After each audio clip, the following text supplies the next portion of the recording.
Manger pour se réconforter, nous l'avons tous déjà fait. Ce n'est pas un problème en soi. Cependant, certains d'entre nous adoptent ce mécanisme inconscient comme stratégie de défense et cela peut avoir des conséquences négatives sur leur mental et leur santé.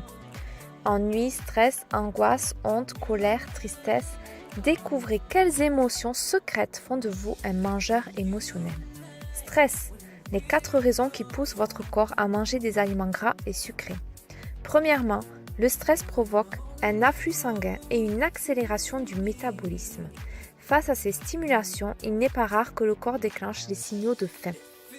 Il s'apaise ensuite lorsque de la nourriture vient compenser cette réaction. À un niveau inconscient, le stress est associé à une vision négative de la vie qui renvoie les individus à un mode de survie. Votre cerveau vous dit que vous êtes en état de pénurie et vous conseille à tort de vous tourner vers des aliments caloriques. Par ailleurs, lorsqu'une sensation est prégnante, il n'est pas rare de vouloir la compenser par une stimulation importante. C'est une des raisons de l'attirance vers les aliments saturés en goût.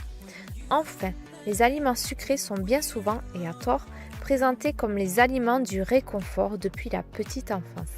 Les mécanismes de récompense par la junk food sont extrêmement courants dans les sociétés occidentales. Angoisse. Avez-vous tendance à manger ou grossir sans savoir pourquoi?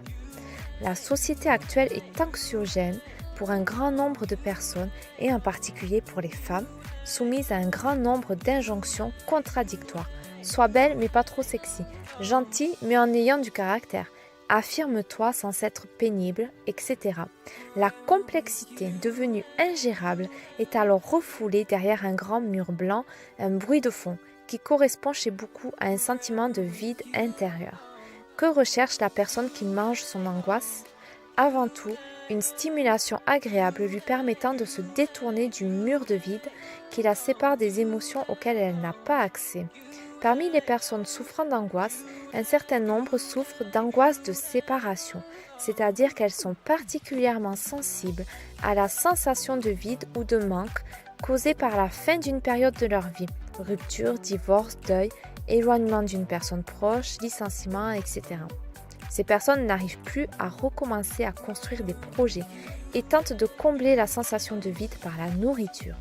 Il arrive que ces phénomènes ne soient pas conscientisés, auquel cas les personnes se demandent pourquoi elles sont en train de prendre du poids. Honte. Pourquoi manger vous redonne la sensation de contrôle? La honte se différencie de la culpabilité car elle porte sur ce que la personne est, l'ensemble de son image d'elle-même, et non sur ce qu'elle fait. Selon la définition de Fossum et Mason, la honte est la sensation individuelle d'être diminué ou insuffisant en tant que personne. Cela peut correspondre à une sensation de perte de dignité, à celle d'être une personne incapable, mauvaise ou méritant d'être rejetée, bien que nous ayons tous expérimenté le sentiment de honte. Certaines personnes la ressentent en filigrane de manière omniprésente. Leur perception d'elle-même est alors très douloureuse.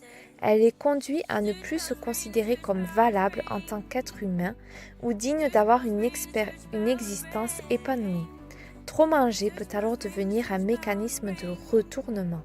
La personne confirme sa basse estime d'elle-même en se dévalorisant. En outre, le fait d'être actrice de sa dévalorisation plutôt que de la subir lui permet de retrouver un semblant de contrôle.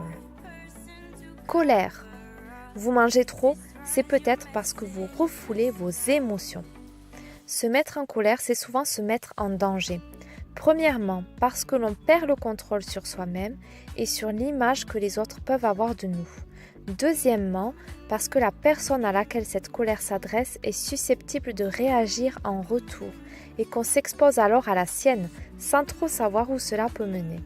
Un certain nombre de personnes effrayées par la colère choisissent inconsciemment une option plus sûre, perdre le contrôle sur leur alimentation plutôt que sur leurs actes. Les fringales liées à la colère apparaissent brutalement et sont non colérées à la sensation de faim. Après un réconfort temporaire créé par l'absorption de nourriture, la colère va laisser place à la culpabilité et à la tristesse. pour ne plus passer d'une émotion négative à une autre, ce n'est pas la faim qu'il faut gérer, mais le sentiment de colère. Tristesse, les raisons secrètes de votre consommation de sucre. Il est possible qu'il y ait une raison totalement physiologique à la sensation de faim quand nous sommes tristes. Saviez-vous qu'un cerveau triste est particulièrement actif ? Entre le fait de se rappeler, de souffrir, de ruminer, de chercher des solutions, nous activons plus de 70 zones distinctes, dont l'hippocampe, le cortex préfrontal, le lobe temporel, etc. Ce à quoi s'ajoute souvent un sommeil agité qui ne nous permet pas de récupérer correctement. Par ailleurs, de même que pour le stress, la tristesse va faire appel à des aliments réconfort. Dans le cas particulier du sucre, les effets apaisants sont du domaine de l'addiction, c'est-à-dire qu'ils viennent soulager un manque créé par le produit. De la même manière qu'un fumeur est déstressé par une cigarette, parce qu'il vient combler le manque créé par la cigarette elle-même. Ennui, vous n'êtes pas vide, vous êtes déjà trop plein. Mangez pour ne pas penser. L'ennui peut être causé par de multiples mécanismes sous-jacents. Une mauvaise image de soi qui empêche d'envisager des choses positives, une peur de prendre des risques qui empêche de vivre des expériences intéressantes et stimulantes. Se préparer à manger ou manger est alors une formidable manière de détourner son attention de ces sujets de préoccupation inconscients. Ou comme on le dirait en langage courant, de ne pas penser. Et, fabuleux système, lorsqu'on se met au régime, c'est la lutte contre l'envie de manger qui prend le relais et en évitant à nouveau de nous confronter à vos problématiques. Dans tous les cas, la nourriture prend toute la place et c'est bien son objectif. Découvrez la méthode conçue pour les mangeurs émotionnels.